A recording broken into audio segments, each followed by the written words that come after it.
Hello, welcome to today's video, which is why you can't 36 star your Abyss. Now, of course, this is barring like obviously new players, people who haven't been playing very long. Like, of course, you can't 36 star your Abyss at like AR 10, you know what I mean? This video is more for like your AR 55 players, maybe players that are just getting to AR 55, and you're kind of thinking like, I should be able to 36 star my Abyss, or like, why can't I 36 star my Abyss? Because around that point with well-built characters and well-built teams, you could 36 star your Abyss. So why can't you? That's the ultimate question. Why can't you do it? So this video is just gonna go over a few common things that I think could be holding you back from your 36 stars. Of course, everyone's account is different, so this is just kind of a blanket overview of why maybe you're struggling. I think a lot of players think it comes down to having prime artifacts in order to get those 36 stars in Abyss, and that's just not the case. Like, you can do Abyss with fairly mediocre artifacts, but with properly invested support and proper teams, all this stuff we're gonna go over.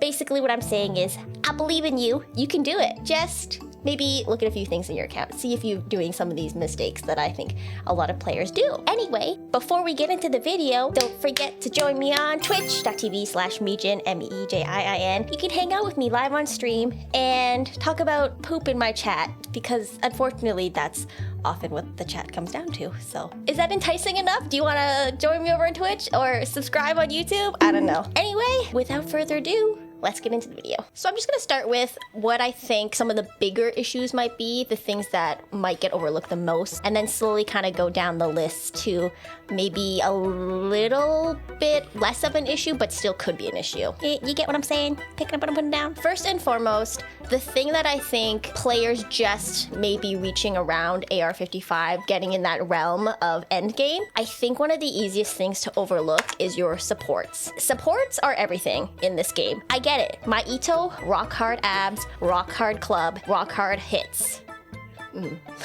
He's a strong guy, but with the right supports, he only gets stronger. Like, if I'm eating my Ushi in my ult unbuffed, maybe like 50k. Buff him with Goro and Benny, you get over 100k Ushi easily. So your supports are kind of everything. Your DPS does not shine as bright in the night sky without their supports, okay? I think the number one thing that people tend to forego is not leveling up their supports, number one, and number two, not leveling your supports' talents. That matters a lot. Okay, so obviously Triple Crown Benny is a little extra. I love Benny, it's a little extra. I know, you don't have to Triple Crown your Benny, but Bennett, I will say it until the day I die, is number one support. If your Bennett is not raised, you are missing out on an excellent Abyss person. Listen, if you don't like Bennett, you don't have to run him in Overworld, you don't have to look at him when you don't want to look at him, but he will help you in Abyss. I promise you, he will carry you in Abyss. So if your Bennett's talents are sitting at like 444 or like 6 something, you know, it's not enough. I would say for Bennett, forget his auto attacks. If you're not running DPS Bennett, you don't need it, doesn't matter. But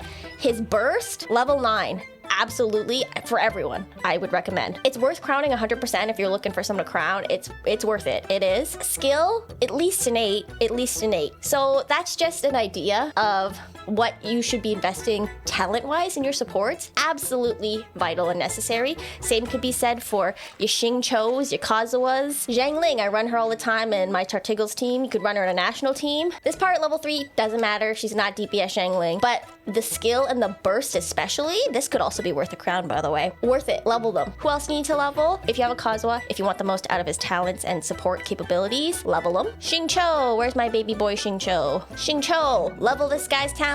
He needs it. Absolutely. Now, I will say that not every support needs their talent super leveled. Someone like Diona, I would bring my Diona in Abyss exactly like this. With 466 talents, I would 36 star on my Ito squad back in the day before I had Zhongli. So it was fine. Certain characters, like Diona I just brought for heals, doesn't have to be crazy, but if you're looking for sub DPS capabilities from your Xingqiu, vaping with a D-Luke or Hu Tao, for example, level those talents. For Benny, whose attack buff relies on his talent level that guy. Level him. Level your Benny. I don't mean to be so aggressive about Benny. I just love this boy more than anything. Look at him, how sweet he is. But yeah, see, this is what I'm talking about. Your attack bonus ratio, it goes up when you level those talents. So you're buffing your DPS. That's why your supports need to be leveled. Do not ignore your supports. Do not ignore your supports talents. 90 early game, I understand, is a big investment, so you don't need to do that for most of your supports, I would say. 80 Ascended is enough for a lot of them. The only supports that you want to bring to 90 earlier game, if you're going to spend those resources, your Anemo supports, Kazuha, for example. Sucrose, her talents don't matter as much, but her level does. Bring her to 90. Electro characters, Raiden Shogun, for example, 90, 90, 90. Beto, 90. Electro, Anemo, bring them to 90. The reason you want to bring your Anemo and your Electro characters to 90 is because they do something called transformative reactions, which is a type of elemental reaction, but it only includes electro type reactions like overloaded, superconduct, electrocharged, and swirl is also a transformative reaction, which is from your Anemo characters.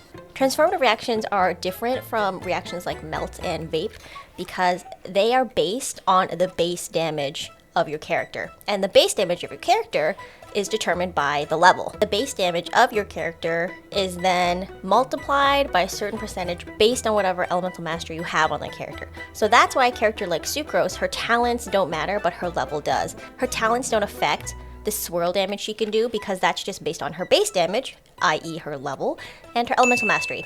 So that's why you don't need to level Sucrose's talent. She is an exception.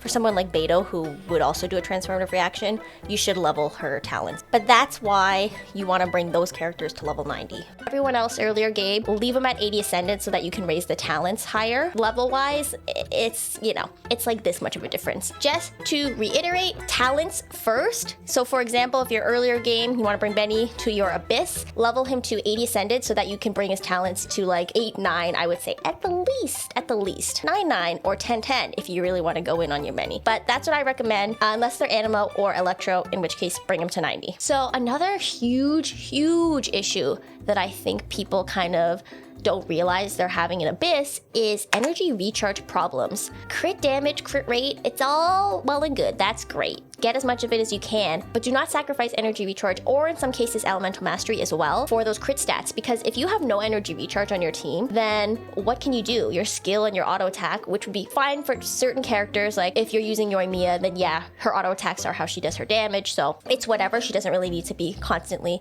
using her burst. But for most characters, like for example the Ito team, if you have no energy to burst with Ito, then he's not going to be doing very good damage. His physical damage normal attacks are like nothing to write home about, all right? And I say this as someone who loves Ito, but it's true. So you need to find that energy recharge somewhere in your team. It does not necessarily need to be all stacked on your DPS character. If you're running a character, for example, in this team, like Goro, I run Favonius on my Goro. He's got a lot of ER. He's pretty much all death and ER focused so that he can battery the Ito. Zhongli helps as well. I'm sure if I had an Albedo, it would help even more because they're all eating up geo particles. But you have to think about your energy recharge. If your energy recharge is spot on, you can be throwing out ults, keeping your rotation going the whole time in Abyss. That's gonna make a huge difference, huge. Try it out. Try sacrificing, even if you need to, some crit for some energy recharge. Again, depends on the character. Some characters can battery other characters, so you don't need it all necessarily on like your DPS. But try to find it somewhere. Give someone a Favonius weapon, use them as a battery, and try it out because you'll notice a huge difference if you can just be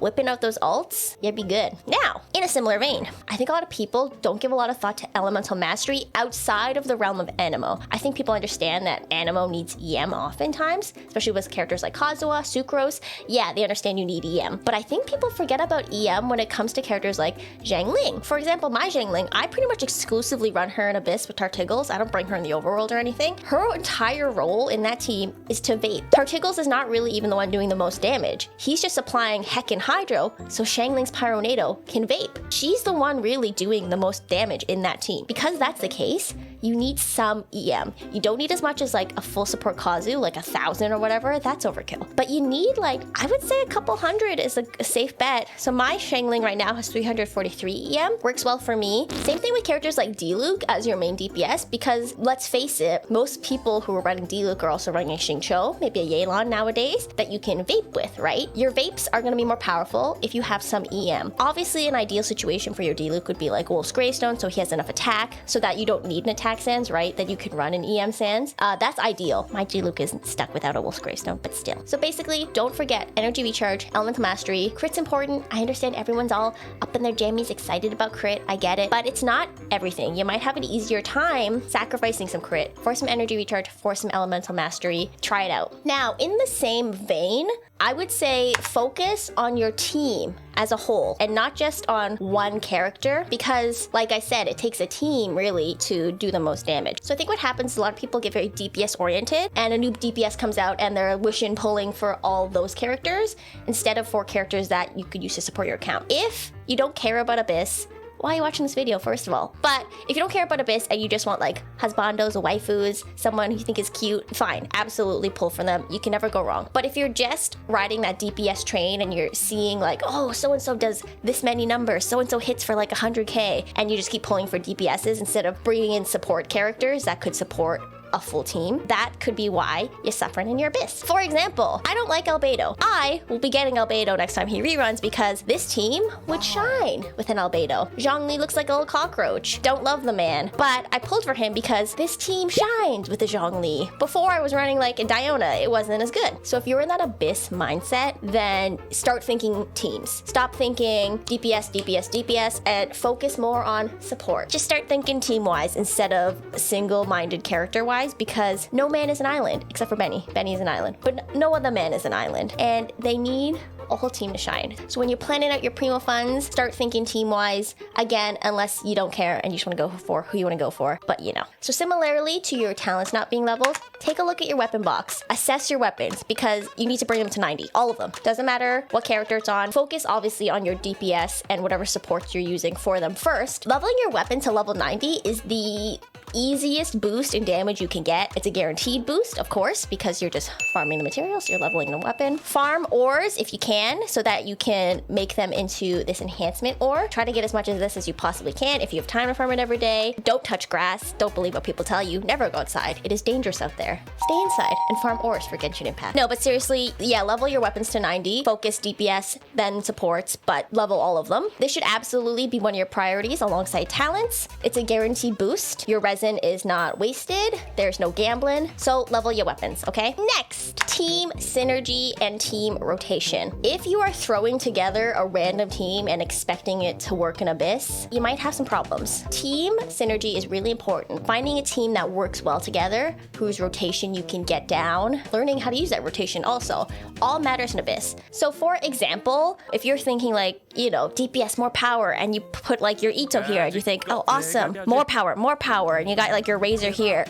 This right here, mistake right off the bat. If you don't understand how team rotations work or how team synergies work well together or how your characters play, then you're gonna have a bad time. For example, these two guys, selfish, very selfish men. They both require a lot of field time, and that's why they have to be your DPS. They are the one on the field the most amount of time, doing the most damage. You can't have like your Ito, I mean, you could have your Ito Razor team if you really wanted to, but it's not a good idea. You're gonna be wasting time because both of these guys require a lot of field time, and you're not gonna be able to fit in the rotation you need to get the energy to support them. So for example, my Ito team, obviously Albedo would be best in slot here. You'd have a perfect team there. So think about like how your team's gonna play out basically. You're gonna have your DPS, damage per second, the character that's doing the most damage. So that would be my Ito, very selfish man, a lot of time on the field. You gotta think about who can support him. So Goro, obviously the best choice, made for Ito basically. Zhongli throwing out a shield so that Ito can unga bunga uninterrupted. That man does not like to be interrupted. Also, you could do some damage if you have like kind of a hybrid Zhongli build where you have enough for your shield, but also can do a little bit of damage with your burst. That's great too. And then you don't really need Benny here for heals if you got a Zhongli, but he could also buff Ito.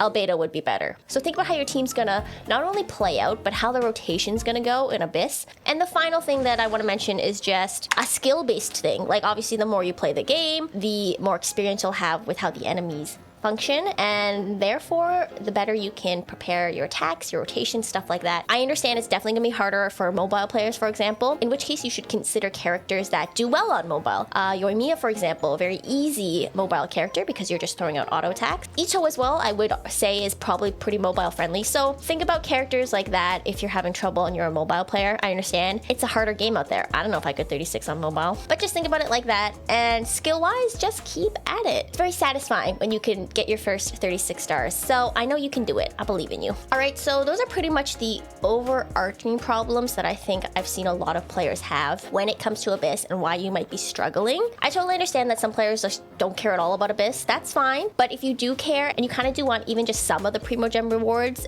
maybe you're scared to go in, but you want the extra gems, because that would be nice. Then give some of these things a try. Like I said, focus mainly supports, building up your supports talents, weapons, energy recharge, elemental mastery. Those are all big issues that I think people tend to overlook or just not know about. Alright, so I hope that was helpful. If you have any other ideas about why players maybe struggle 36 starring Abyss, feel free to leave them below. I would love to hear other opinions as well. Once again, you can catch me live over twitch.tv/Mijin. It'll be great and not the worst thing you ever did, I promise. But other than that, subscribe to my YouTube channel. I'll put up new videos every Friday, 6 p.m. EST. Like, comment, subscribe. I appreciate all of that if you want to do it. I don't know, maybe you could do it, I don't know. And that's gonna do it for me. I will see you in the next one. Bye!